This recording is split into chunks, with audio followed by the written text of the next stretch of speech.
अमेरिकी राष्ट्रपति Donald Trump ने साफ किया है कि यूक्रेन को रूस के साथ युद्ध समाप्त करने के लिए कुछ मांगों को छोड़ना होगा। उन्होंने कहा कि ये ज़ेलेंस्की पर निर्भर करता है कि वो लड़ाई जारी रखना चाहते हैं या फिर जिद छोड़कर इसे खत्म करना। ट्रंप का ये बयान व्हाइट हाउस में यूक्रेनी राष्ट्रपति ज़ेलेंस्की और यूरोपीय नेताओं की मुलाकात से कुछ घंटे पहले आया। ज़ेलेंस्की से पिछली मुलाकात में ट्रंप की जमकर बहस हुई थी। ट्रंप के यूक्रेन को संदेश के बाद सवाल उठ रहा है कि दोनों नेता व्हाइट हाउस में फिर तो भिड़ नहीं जाएंगे। डोनाल्ड ट्रंप ने ज़ेलेंस्की से मिलने से पहले ही उन्हें धमकी दे दी। उन्होंने ट्रुथ सोशल पर बाकायदा पोस्ट करते हुए लिखा कि ज़ेलेंस्की ही इस युद्ध को खत्म कर सकते हैं।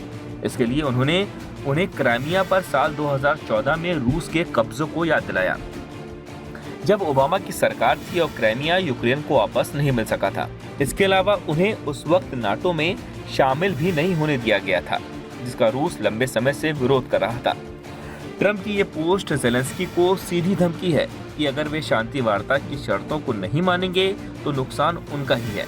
ट्रंप का कहना है कि 12 साल बाद भी वे कितना भी चाहें, नाटो में उन्हें एंट्री नहीं मिल सकती, तो बेहतर है कि रूस की बात मानकर युद्ध ही खत्म कर दें। यूक्रेन के राष्ट्रपति ज़ेलेंस्की ने अमेरिका पहुंचने के बाद डोनाल्ड ट्रंप की धमकी पर जवाब देते हुए कहा कि यूक्रेन और रूस की लड़ाई में फर्क है, क्योंकि यूक्रेन अपनी आज़ादी के लिए लड़ रहा है। ऐसे में पुतिन को इस युद्ध को खत्म करना होगा। यूक्रेन को अपनी संप्रभुता और क्षेत्रीय अखंडता को बनाए रखने में सक्षम होना चाहिए। यूक्रेनी सशस्त्र बलों पर कोई प्रतिबंध नहीं हो सकता, चाहे वह किसी तीसरे देश के साथ सहयोग या किसी तीसरे देश से सहायता। यूक्रेनी सशस्त्र बलों पर कोई प्रतिबंध नहीं है। जैसा कि मैंने अक्सर कहा कि यूक्रेन को एक स्टील की मजबूत दीवार बननी है, जिसे कोई भी इन्वेडर भेद न पाए। अमेरिका पहुंचकर ज़ेलेंस्की ने चेतावनी दी कि कोई भी नया समझौता ऐसा न हो जिससे रूस के राष्ट्रपति व्लादिमीर पुतिन को भविष्य में फिर से हमला करने का मौका मिल जाए। उन्होंने 2014 में क्रीमिया पर रूस के कब्जे और डोनबास क्षेत्र के हमलों के उदाहरण दिए।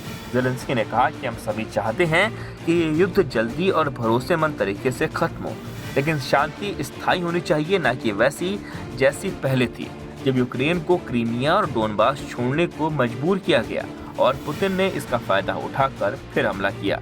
उन्होंने ट्रंप की क्राइमिया वाली बात पर साफ किया कि तब यूक्रेन को क्राइमिया छोड़ने के लिए मजबूर किया गया, जिसकी वजह से रूस ने दोबारा हमले किए।